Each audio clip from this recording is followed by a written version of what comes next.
Hey, Bjorn, Strongndarm here. Welcome back to Revicall, where we've just gotten done talking to this lady right here, and we've got a number of things we can do.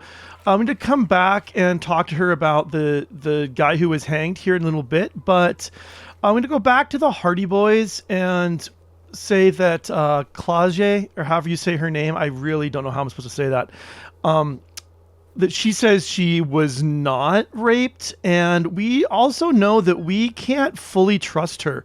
So I don't know what her game is, but maybe, she really did tell them that. But one thing that's weird is she made it sound like they asked her to, but when we were talking to them, it's like they didn't want it to come out. So either they're way more subtle, the Hardy Boys, than we think they are, or something even deeper is going on here. We got to find the dude who's married to the lady in the wheelchair downstairs. But what I really want to do after we talk to the Hardy Boys again is try to figure out who the driving smuggler type people are. That's something that needs to get done so that we can talk to the sorry, I wanted to go downstairs, not how do I get downstairs? There we go. The lady who is kind of the opposite kind of person to the leader of the union. So let's go and see if we can figure this out. All right. So first, oh wait, something's going on.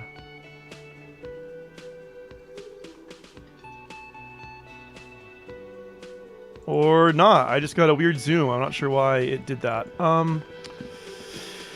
Let's see. I've also got a skill point to spend. I'm not sure how I want to spend it just yet. But, all right, Mr. Hardy? The clowns are still hanging around. What is it now?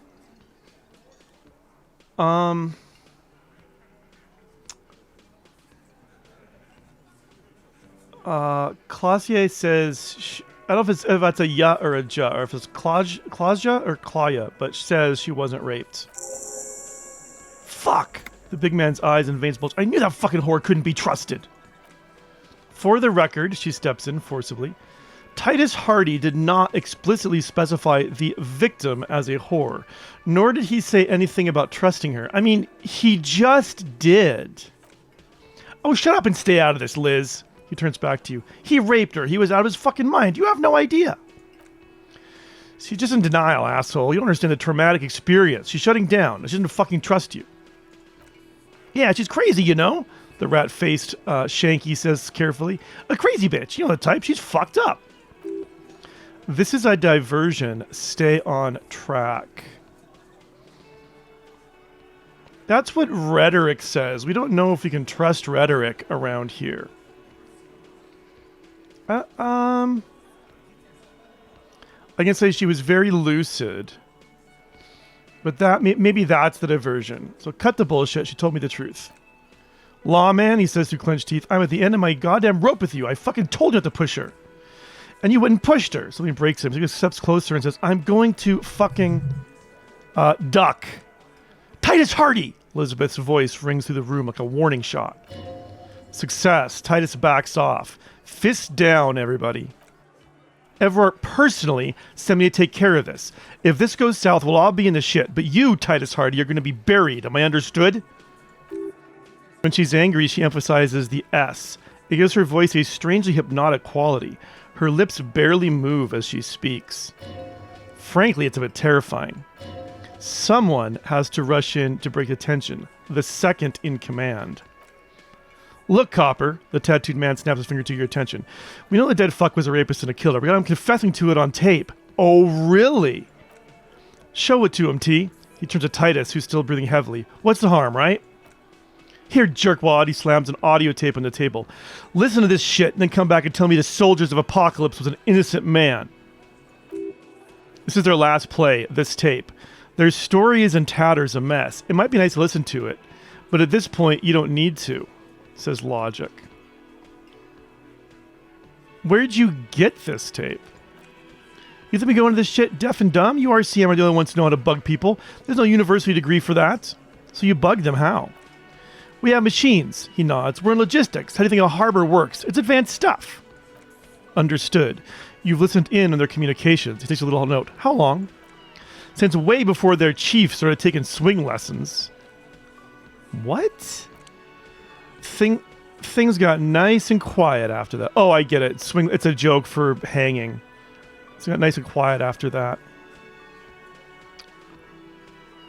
Do I need to know which one of them is doing the radio work? I guess I can ask. It's not advanced, the heavy man wheezes. You just hold up in a coop all day, writing down what they say. It gets hot as hell in there. Don't put yourself down, Angus. It's important work. The chief picks his beer back up to offer a silent toast. Yeah, man, like a radio genius or something. These notes are some in-depth stuff, indexes and shit. So what's on this tape? What's on it? We call it the Door Gunner Mega Mix. You know why once you listen to it. Well, where can I listen to it? I'm sure we can find a tape player, Lieutenant whispers. There's one in my room. Or I can listen to this, he mocks. Why don't you go try shoving it up your ass, genius? Yeah, play with your ass, cocksucker. Glenn's voice echoes like thunder in the small room. I'm sure we can find a tape player. It's not a problem, he repeats calmly in a hushed voice. I guess I should ask, why should I care about the tape since you lied to me? You don't care about evidence? The eye twitches. Fuck are you a cop for then? Pig's tea. They don't care about getting the truth. They care about getting convictions. They're fucking keeping score on their bulletin boards. I won't be on your bulletin board. If you're going to listen to tape, we got nothing to talk about. There's a lot of questions. If you ask him now, let's keep bringing up the tape. Listen to it and we'll have nothing to hide behind. All right, I'll get back to the investigation. Don't forget your tape, lawman. He pushes a little tape towards you with his giant hand. Compliments of Titus Hardy. Yeah, definitely take it. You'll do that. Fine, I'll listen to it, I say. You do that, Titus says, adjusting his belt buckle, and keep it. Maybe it'll be a reminder of human ugliness someday. All right, I'm going to take off now. Okay, I am going to come and listen to that tape. I can actually listen to the tape, I think maybe at night, but like after, I can't be running around outside because everyone's gone. Now, when I was looking for the drugs, it said, weren't there some boxes off of a car? And I'd forgot that fell off a truck. And I'd forgotten, but if you go further down this way, we end up with this area here where there's these boxes that, I think it was these ones. They all had like humanitarian aid and words like that on them. So first of all, what does this say? A helpline to the company that controls the drawbridge. So there's a drawbridge down? This says, good food gift from the people of Messina. So yeah, I think this is the area I was thinking of. What's this? From the speakers from the people of Samara. Let's talk to this dude. Silang, you see a Samarian street vendor surrounded by a motley assemblage of goods. When you realize you're looking at him, his face breaks into a wide, welcoming grin. The name Silang is embroidered over his breast pocket. Happy shopping, officer. Everything's cool here. He gives you a thumb up. What's so cool? Everything's cool. The goods are cool, the customers are cool, the place is cool. And one more thing, officer, you're very cool. He makes both hands into finger pistols and fire a few finger bullets into the air.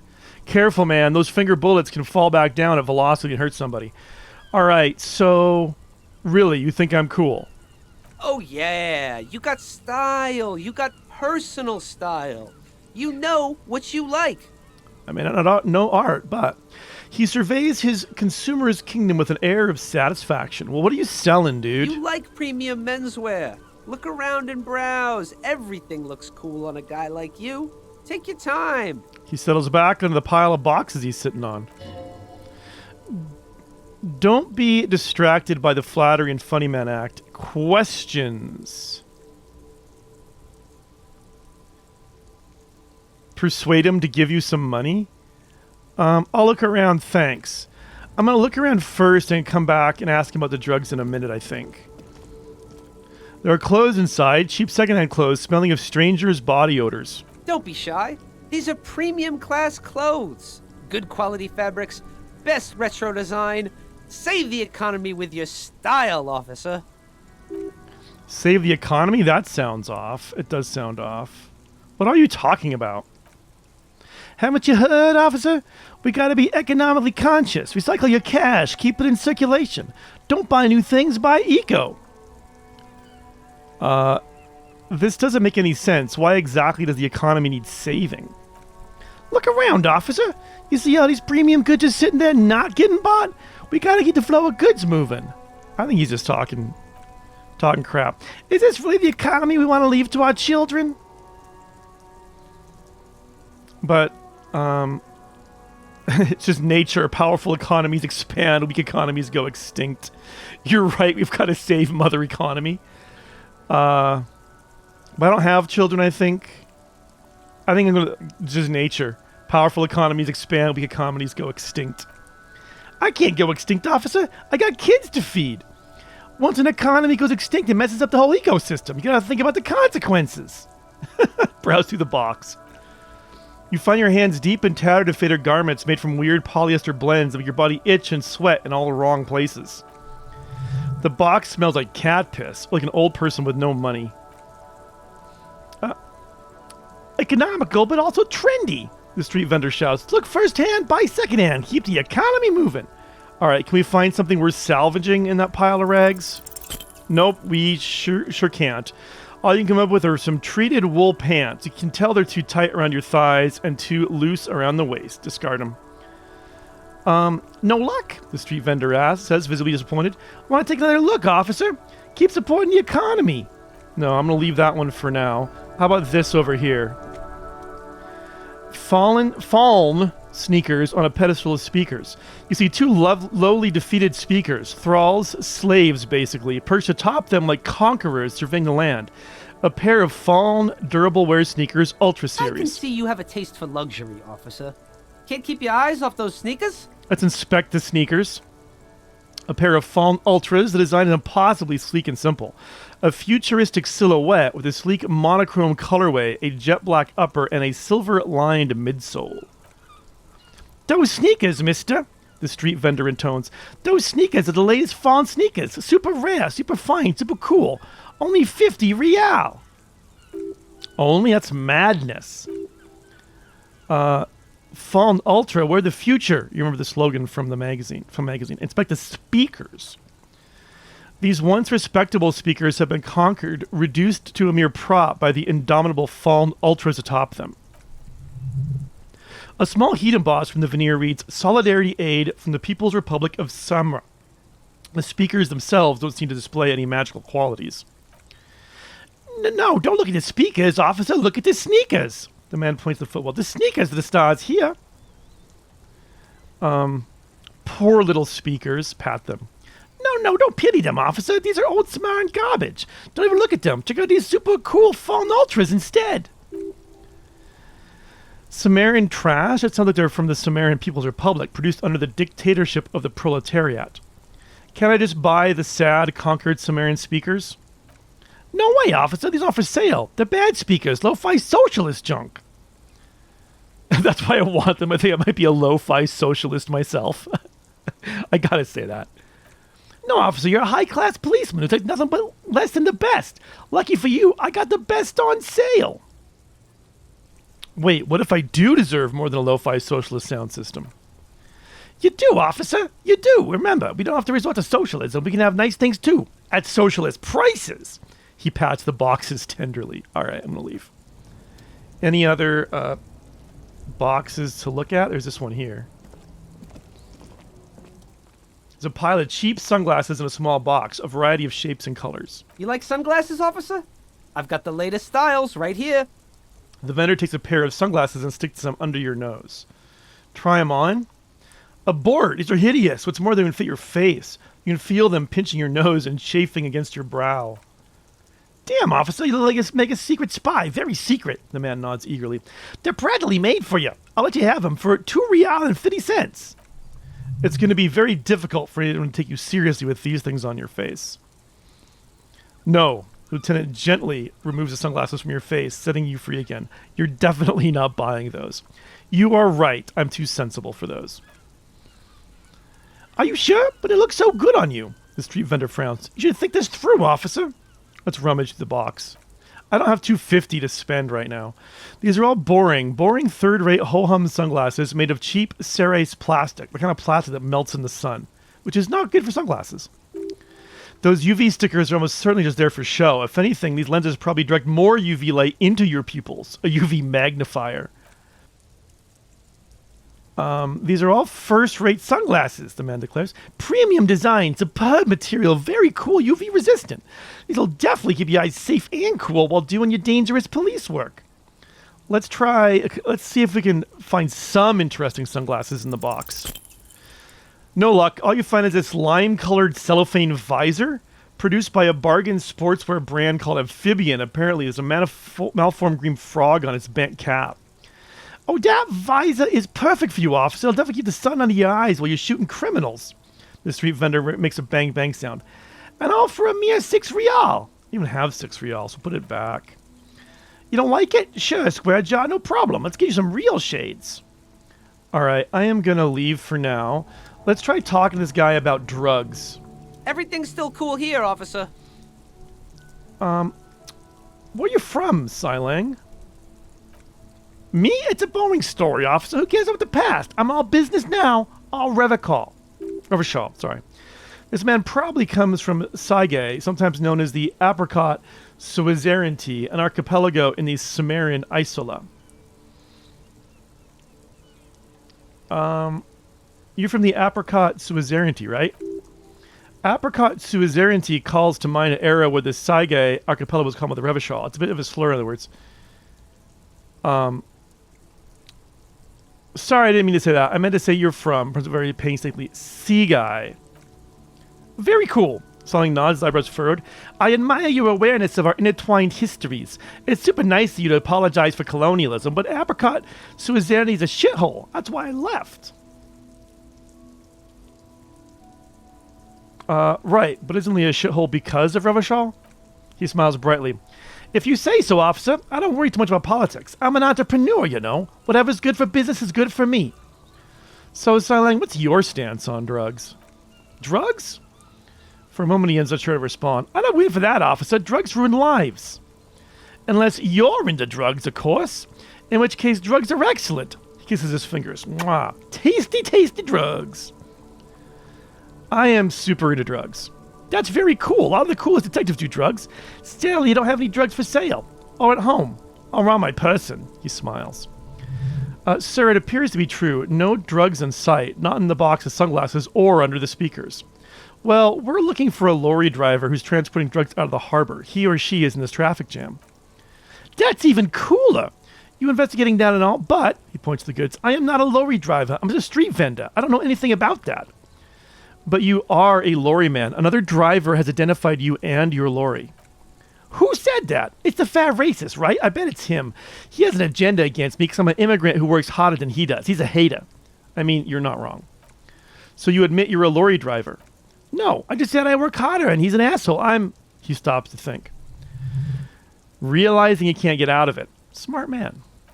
Okay, maybe I'm a lorry driver too, a little. But that's not the most important thing about me. It's not my day job. This is my dream. He spreads his arm.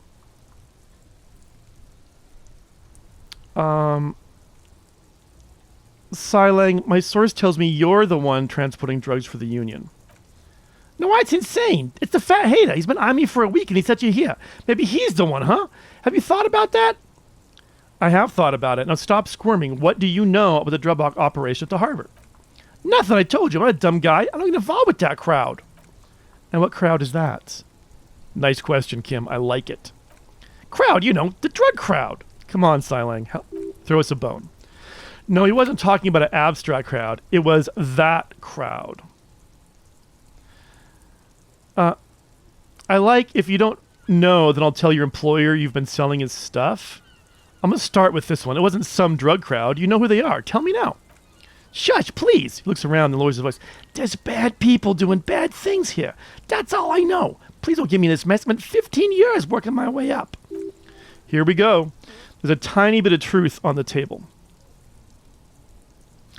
If you don't want to get into this mess, raise your voice. You have to give us a reason to move on. It's a she, okay? He whispers. The other driver's called the lady driver. You're better off staying away from her, the way they talk about her. He shakes his head. She's no lady. Interesting. Could this be the driver connected to the Hardy Boys? Is the lady driver the old woman back there? Dazed out, strange. I don't know, maybe? If she is, I haven't gone near her. I don't get involved, I told you. It could be. She was strange. He's not ruling her out. Could she be associated with the Hardy Boys? I don't know. I'm not local. I don't know anything about that. Who are these other drivers who talk? All of them. I don't know. I told you what I know. I'll be cool now. I want us to be cool now. Who exactly is talking about this lady driver of yours? The racist or the other one with the tattoos? He points north. All of them. Even the ones who've left. I don't hang out with them. I don't remember who has tattoos. All right. I think that's all we're going to get out of him. So we're cool now, Silang. All right. He snaps back to his usual self. Ice cold. Let's cap us off by a purchase. You can walk away from here with funky sunglass detectives, both of you. You deserve it. I mean, maybe I can persuade him to give you some money. Start with a little compliment and work your way up from there. It's about business, remember? Hey, you seem like a really successful entrepreneur. Would you like to support a member of the local police force? Oh, okay. The man stops, his face suddenly serious. But why, officer? All this mess, the broken seals, lying to you? Come on. Think of it as an investment. An investment? He raises a brow. Intrigued. What kind of investment? Or you could not make this about corruption and go with something even wilder.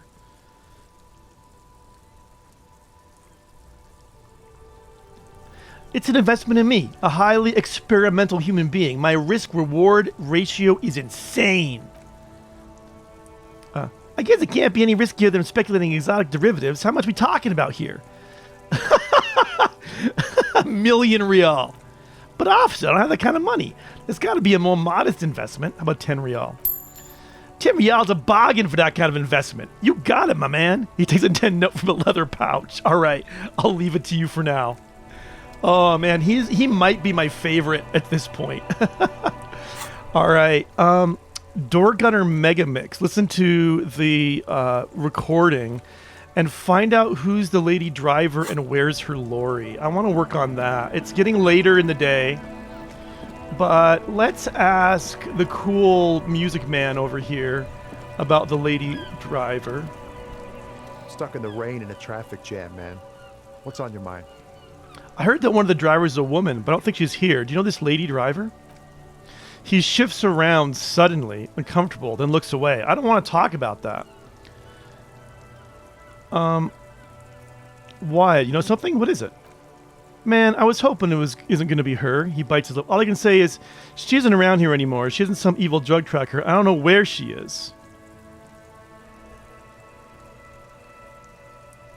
I asked you who's conducting the drug trade. You said you didn't know.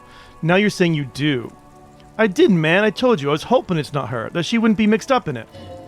He still is, hoping. It's just wishful thinking on his part, not trickery. He knew something to share with you. That's a fact. Who is she to you? A friend? An acquaintance? I don't know. She was the only person this damn gem could talk to. She's someone I don't want to rat out to the law, okay? Who is it? What's her name? Thank God, I don't know. People call her the lady driver. She kept her name a secret. From me, too. Now I see why. Well, what does she look like? A youngish woman, gruff, but in a cool way. What color hair? Blue and violet, dyed, he answers reluctantly. It was violet when she got here, blue before she went. And she may have dyed it again. When did she leave? Damn, I don't want to... He looks you straight in the eye. Please let it go. Whatever she did, it can't be that bad. She's not a bad person, I know that much. We can't just let it go. It's part of a police investigation, Kim says. That's how it always is with you, isn't it? All part of the investigation. She shakes his head. The girl's troubled. If you hunt her down, she may not survive it. I can't have that on my conscience. I wonder if she's the one who bought our gun. It won't come to that. We won't pursue her on this. This is information only. I don't believe you. Believe us, it really is. I just can't, man. I'm not naive. Well, you said she's troubled. How? She has a darkness in her. The young person's darkness when you think it's all over and looking for a way out. She shared this with you? Yes, which is why I don't want to snitch on her. I was told everyone's afraid of her. You're not? I heard the rumors. I saw the other drivers look at me strange when we talked. And she told me too. She had a violent life, but I wasn't afraid of her, more like for her. Did his violent life include drug trafficking? Well, he sighs. It looks like it did now, but we didn't talk about that. We talked about life, you know. She talked about her mind. Hold on, her mind? The way it worked, the trouble it was giving her. When she left, did she leave her lorry behind? Fuck, man. Go grill someone else these questions, okay? There are plenty of drivers here who wouldn't stand her, were afraid of her. They'd be more than happy to rat her out. He's right. Other options. The race man, for one. Huh. The gray-haired woman. Maybe she knows something. Wait, this guy says her friends and acquaintances, and his case of others ratting her out. Push Tommy and it will break his heart and his spirit. Don't expect you to be pals. Okay, I'm just going to go ahead and say, find another way. Thank you, friend, he sighs. It's a big relief. This makes me feel like I should pick up smoking again. No, with my rhymes, too. There are more people we can ask, so let's go ask them. Is this the way? Can I get... Okay, I can get in here. I'm going to talk to the racist and the old lady. So, ma'am? Lawman, you caught me at an opportune moment. This awful weather gives me away. You gotta tell me with your questions. Happy to do so. Are you the lady driver? Did you just call me a lady, Zarif? She clearly doesn't think she's a lady. Don't repeat it. I was told of a woman driver. You're the only woman here. I'm not that either, Zarif. Her smile dissipates. I've gone too far from it all to remember what was between my legs. It doesn't work like that on the long haul. So you're not the driver everyone is terrified of. I'm only terrifying to small children and those who used to know me. Then who is the female driver I was told of?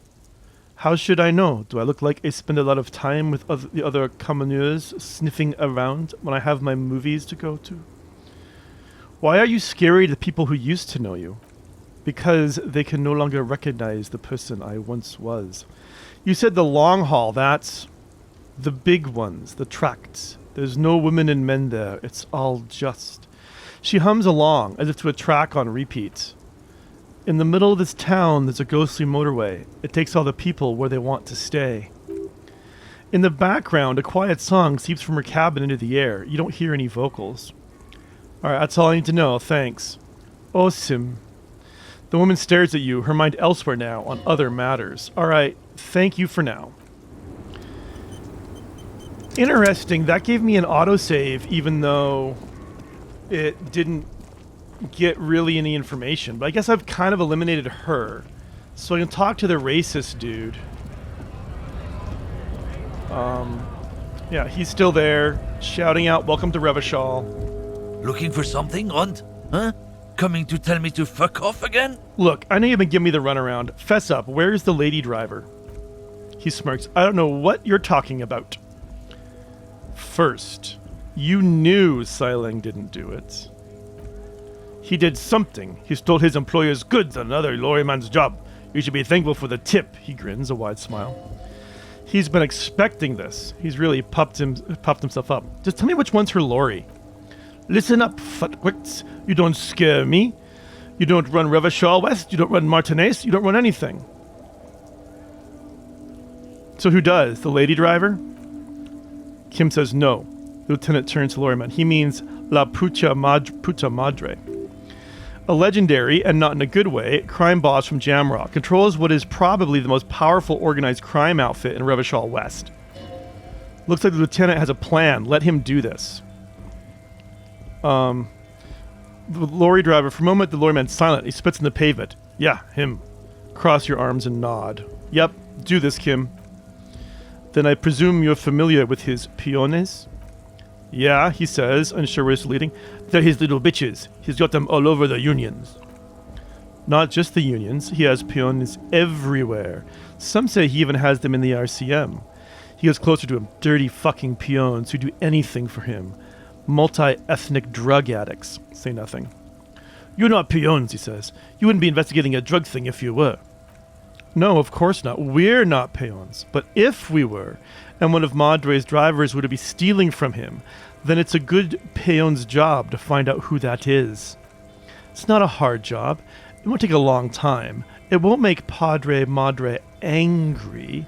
He looks at him. But a stupid fucking racist is standing in the way, protecting this fucking thief. Ah, Kim, you're amazing. His eyes dart between you and the lieutenant. I'm not scared of you or the mob. I'm under the protection of the Lorryman and Carter's Guild. You've seen that corpse in the ceramic armor there? Lieutenant points to the yard. Does the shitty little guild protect him? Nah, you wouldn't just leave him out there if you... He tries to light a fresh cigarette, but his hands are shaking now. The sentence simply ends. Lieutenant turns to give you a barely perceptible nod. I've softened him up as best as I could. Now it's on you to finish the job.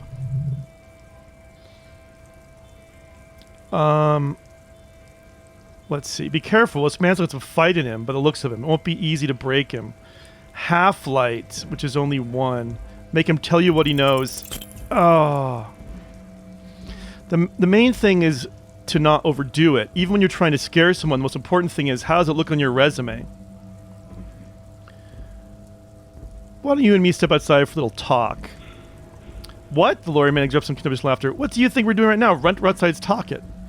I mean, do you want to fun with... No. Lorryman raises an eyebrow.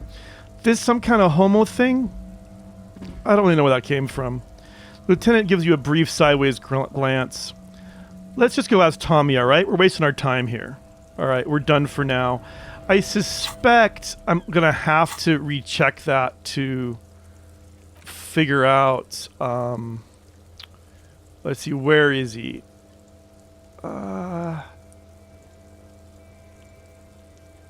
It's recheckable. Where is... racist lore. It is legendary. And it takes half-light? What is half-light exactly? Let the body take control and threaten people.